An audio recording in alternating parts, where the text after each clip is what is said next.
Men hech qachon o'zimni bunday vaziyatda ko'raman deb o'ylamagandim. Ko'zlarimni yumdim. Tanamdagi titroqni bosishga urindim. Qarshimda yigitimning eng yaqin do'sti turardi. Uning nigohlari meni yeb qo'ygudek edi. Bu shunchaki xiyonat emas, bu mening o'z xohishim bilan tubsizlikka, olovli ehtiros qa'riga qulashim edi. Assalomu alaykum, aziz sirdoshlar. Bu hikoya haqiqiy voqealarga asoslangan. Agar siz ham hayotning kutilmagan burilishlari va yashirin sirlariga qiziqsangiz, like bosishni va kanalimizga obuna bo'lishni unutmang. Tayyor bo'lsangiz, boshladik. Meni ismim Nozima. Hali 20 yoshdaman. Bank kollejining eng ko'zga ko'ringan, a'lochi talabalaridan biriman. Tashqaridan qaraganda hayotim bir tekis, oddiydek ko'rinadi.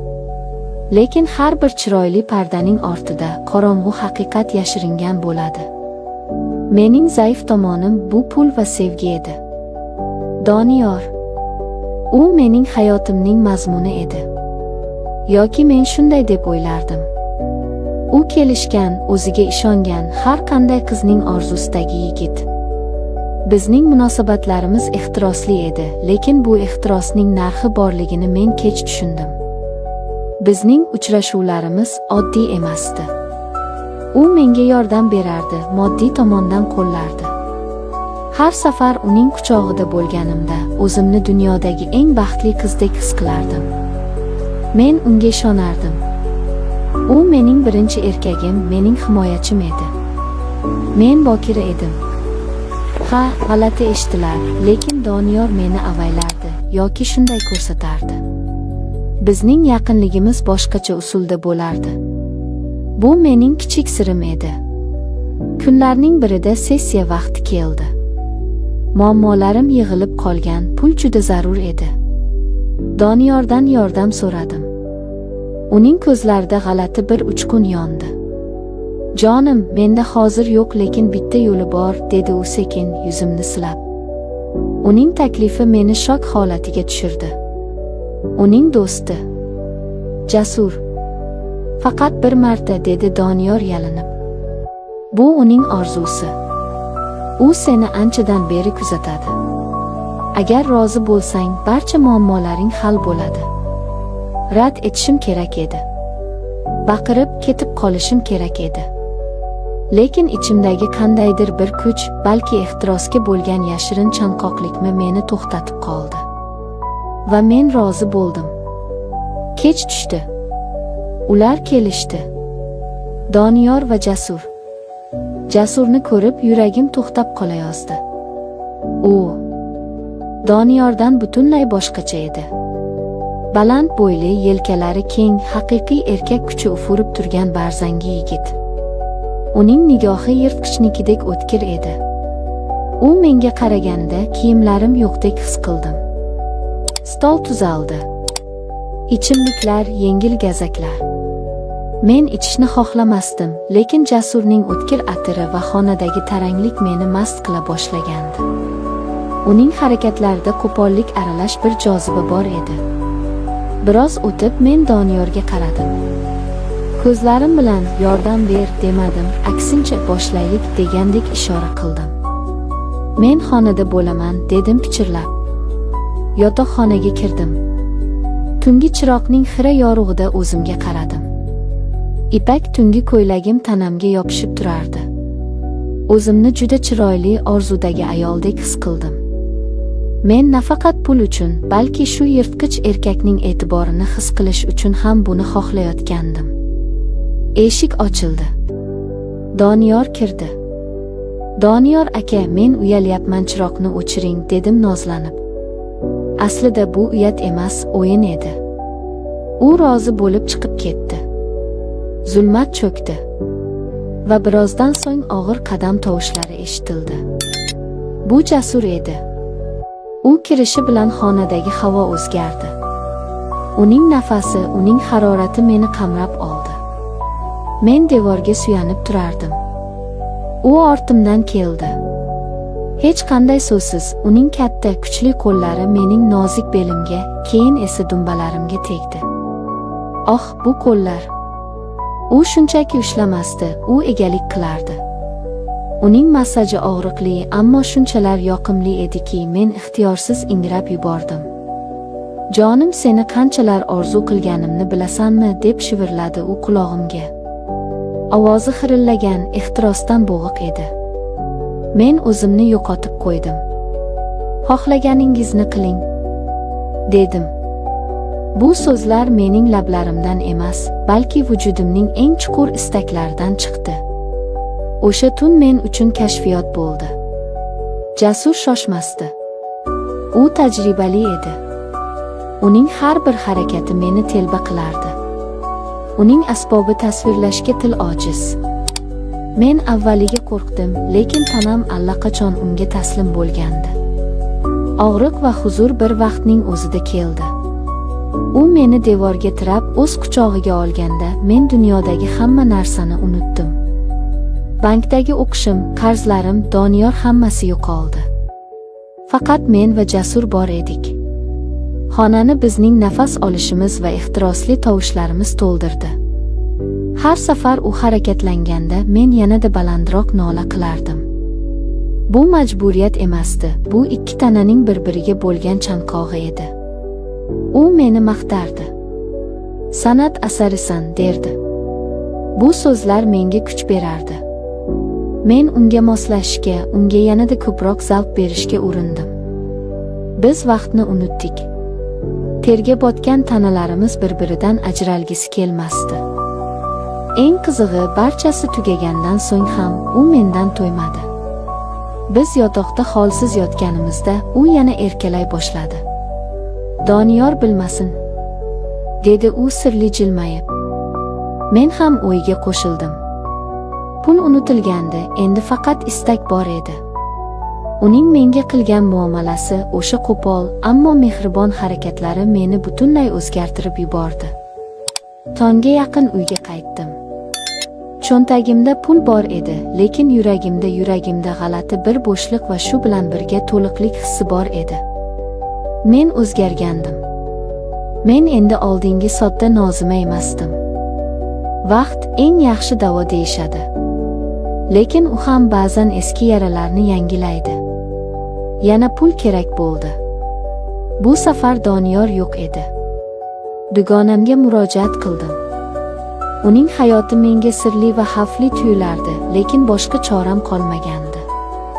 Faqat bitta klient, dedi u boy, saxiy. Manzilga bordim. Hashamatli uy. Eshikni yoshi katta, qorni katta bir kishi ochdi. Avvaliga ichimda jirkanish uyg'ondi. Men yosh, chiroyli Jasurni esladim. Bu odam esa. Lekin u puldor edi. Va u nima xohlashini bilardi. Uning ko'zlarida shahvat bor edi. Zo'r narsa ekansan, dedi u meni ko'zdan kechirib. Bu safar o'yin boshqacha edi. Bu odamda tajriba bor edi, lekin yoshlik yo'q edi. Men o'zimni qo'g'irchoqdek his qildim. U meni boshqarardi. Men chidadim. Ko'zlarimni yumib buni Jasur deb tasavvur qilishga urindim. Lekin eng kutilmagan voqea oldinda edi. Eshik ochildi va xonaga Ravshan kirdi. Jasurning do'sti, yana bir kelishgan devdek yigit. Men shokda edim. Bu yerda nima qilyapsiz, degandek qaradim. Ravshan kulib qo'ydi. Kechaga ozgina olov qo'shamiz, dedi. Ravshanning kelishi vaziyatni butunlay o'zgartirdi. U meni dushga olib kirdi. Issiq suv, bug' va uning sovuq qo'llari. Vannadagi suv to'la edi. U meni o'z quchog'iga oldi. Suv ostida bo'lgan harakatlar, suvning chayqalishi va bizning og'ir nafaslarimiz. Bu kino sahnalariga o'xshardi.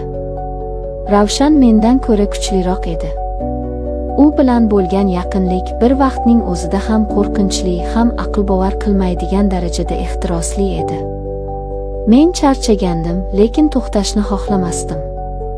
Keyin o'sha boy kishi ham qo'shildi. Men ikki olov orasida qoldim. Bir tomonda tajriba va hokimiyat, ikkinchi tomonda yoshlik va kuch. Bu tunda men o'zimning barcha chegaralarimni buzdim. Uyatchanlik, qo'rquv hammasi tashqarida qoldi. Faqat instinktlar va lazzat qoldi. Ular meni malikadek emas, balki o'z xohishlarining markazi deb bilishdi. Og'riq lazzatga, charchoq esa ekstazga aylandi. Tong otganda ular menga katta miqdorda pul berishdi. Lekin men pulga qaraganim yo'q. Men oynadagi o'z aksimga qaradim. Sochlarim to'zg'igan, lablarim shishgan, ko'zlarimda esa yovvoyi bir nur bor edi. Men uyga qaytdim. Jismonan ezilgan, ammo ruhan g'alati bir qoniqish bilan. Hozir o'ylayman. Bu shunchaki pul uchun qilingan ishmidi? Yoki men o'z ichimdagi yashirin menni kashf qildimmi? Doniyor, Jasur, Ravshan ular mening hayotimda shunchaki o'tkinchi yo'lovchilarmi yoki taqdirimni o'zgartirgan insonlarmi? Bilasizmi, hayot biz o'ylagandan ko'ra murakkabroq. Ba'zan biz yomon deb bilgan narsalar bizga haqiqiy kimligimizni ko'rsatib beradi. Men qilgan ishlarimdan afsuslanmayman, chunki bu mening hayot maktabim edi. Lekin sizlarga maslahatim: ehtiros oloviga sho'ng'ishdan oldin unda kuyib ketmasligingizga ishonch hosil qiling. E'tiboringiz uchun rahmat. Agar hikoyam sizni befarq qoldirmagan bo'lsa, fikrlaringizni kommentariyada kuting. Keyingi videolarda ko'rishguncha xayr.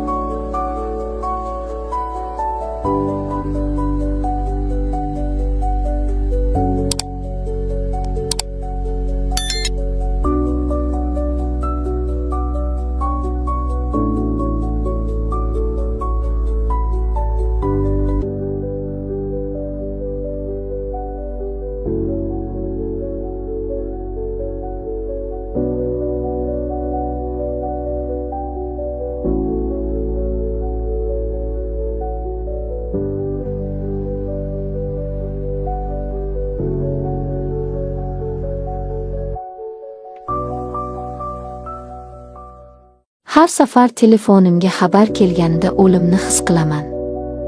Siz buni tushunmaysiz. Oddiy ding etgan tovush yuragingizni to'xtatib qo'yishi mumkinligini bilmaysiz. Yoningizda eringiz, halol, mehnatkash, sizni jonidan ortiq ko'radigan inson uxlab yotibdi.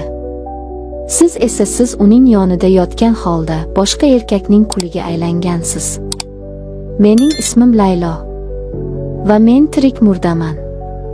Hammasi qanday boshlangan edi? Bir chimdim mehr, bir tomchi ehtiros va seni sevaman degan yolg'onlar. Meni jannatga olib kiraman deb va'da bergan qo'llar aslida meni jahannamning eng tubiga uloqtirgani haqida aytib beraman. Bu mening iqrorim. Balki bu mening so'nggi so'zlarimdir. Men kimmandim? Men shunchaki Botir akaning xotini edim. Botir u yomon odam emas. Yo'q, aslo. U ideal namunali ota bo'lishi mumkin edi. U uyga pul olib keladi, bozorni qiladi, bayramlarda gullar olib keladi. Lekin u meni ko'rmasdi. Tushunyapsizmi? U uyga kiradi, ovqatlanadi, televizor ko'radi va uxlaydi. Men u uchun uyning bir qismi edim. Chiroyli mebel, toza dasturxon yoki javondagi qimmatbaho guldon. Guldonning ichida nima bor? Suvi qurib qolmadimi, gullari so'lib qolmadimi? Bu bilan uning ishi yo'q edi. Men esa ayol edim. 28 yoshdaman. Qonim qaynoq, yuragimda hali aytilmagan minglab so'zlar bor. Ko'zguga qarab yig'lardim. Nahotki hayotim shu derdim o'zimga. Ishga boraman, raqamlar, hisobotlar, zerikarli yuzlar. Uyga kelaman, sukunat. Men shunchaki gaplashni, kimdir ko'zlarimga tikilib, bugun go'zal bo'lib ketibsan, deyishini istardim. Och edim. Mehrga, e'tiborga, ehtirosga och edim. Va och odam zaharli ovqatni ham eng shirin taom deb o'ylar ekan. Sardor. U bizning ofisga xuddi dovuldek kirib keldi. Tekshiruvchi bo'lib kelgandi. U Botirga umuman o'xshamasdi. Uning ko'zlarida hayot bor edi. Qop-qora, o'ynoqi va juda jur'atli ko'zlar. U birinchi marta menga qaraganida hisob-kitob qog'ozlarim qo'limdan tushib ketayozdi. U shunchaki qaramadi, u meni yechintirdi. Nigohlari bilan ruhimni yalang'ochladi. Sizdek go'zal ayol nega bunchalar ma'yus, dedi u sekin, xonada hech kim yo'q edi. Uning ovozi o'sha baxmaldek ovoz. Biz gaplashib qoldik. Avvaliga ish, keyin ob-havo, keyin esa hislar haqida. U usta ovchi edi. Men esa to'rga tushishni kutib turgan o'lja. Sizdan bahor hidi kelyapti, Laylo, derdi u stulimga egilib, nafasi bo'ynimni kuydirib. Yuragim ko'krak qafasimni yorib chiqib ketgudek urardi. 10 yillik turmushimda erim sezmagan bahorni bu begona yigit bir kunda sezdi. Biz uchrashishni boshladik. Yashirincha. O'sha birinchi oqshom. Yomg'ir yog'ayotgan edi. Uning mashinasidamiz. Oynalar bug'langan. Dunyoda faqat u va men bordik. U yuzimni kaftlari orasiga oldi. Uning qo'llari qaynoq edi. Bu gunoh, deb pichirladim men. Eng shirin narsalar har doim taqiqlangan bo'ladi, dedi u va lablarimga yopishdi. O'sha bo'lsa portlash edi. O'sha paytda men erimni, oilamni, nomusimni hammasini unutdim. Men shunchaki ayol edim va meni kimdir xohlayotgan edi. Oylar o'tdi. Men 2 xil hayot yashardim. Kunduzi Botirning yuvosh xotini. Kechasi yoki tushlik payti Sardorning ehtirosli mashqasi. Biz shahar chetidagi mehmonxonalarga borardik. U yerda vaqt to'xtab qolardi. Sardor meni kaftida ko'tarardi. Sovg'alar, shirin so'zlar, va'dalar. Seni eringdan qutqaraman, biz birga bo'lamiz, derdi u. Men ahmoq esa unga ishonardim. Lekin vaqt o'tishi bilan jannatning devorlari dars keta boshladi. Sardor o'zgardi. Uning rashki muhabbatdan emas, egalik hisdan ekanini kech tushundim. U telefonimni tekshiradigan bo'ldi. Nega eringga kulib qarading, deb so'roq qiladigan bo'ldi. Axir u erim-ku desam, ko'zlari qonga to'lardi. Bir kuni yana o'sha mehmonxonada. Men qaror qildim. Vijdonim qiynayotgan edi. Erimning ko'ziga qaray olmasdim. Sardor, bas. Hammasini to'xtatamiz. Men charchadim, dedim. Men kutgandimki, u tushunadi, xayrlashadi. Lekin u kuldi. Qahqah otib kuldi. Bu kulgi xonadagi havoni muzlatib yubordi. To'xtatamiz. Sen meni shunchaki foydalanib tashlab ketadigan buyum deb o'yladingmi? U menga yaqinlashdi. Men orqaga tisarildim. Men seni sevdim, Laylo. Sen esa o'yin qilyapsanmi? Yo'q, Sardor, iltimos. U bilagimdan tutdi. Qattiq. Suyagim sinib ketayozdi. Sen meniksan. Tushundingmi? Faqat meniki. O'sha kuni u meni o'pmadi. U meni sindirdi. U mening xohishimga qarshi, mening ko'z yoshlarimga parvo qilmay o'z nafsini qondirdi. Men o'sha kuni mehmonxonadan chiqib, yomg'ir ostida yig'lab ketdim. Men endi mashqa emasdim.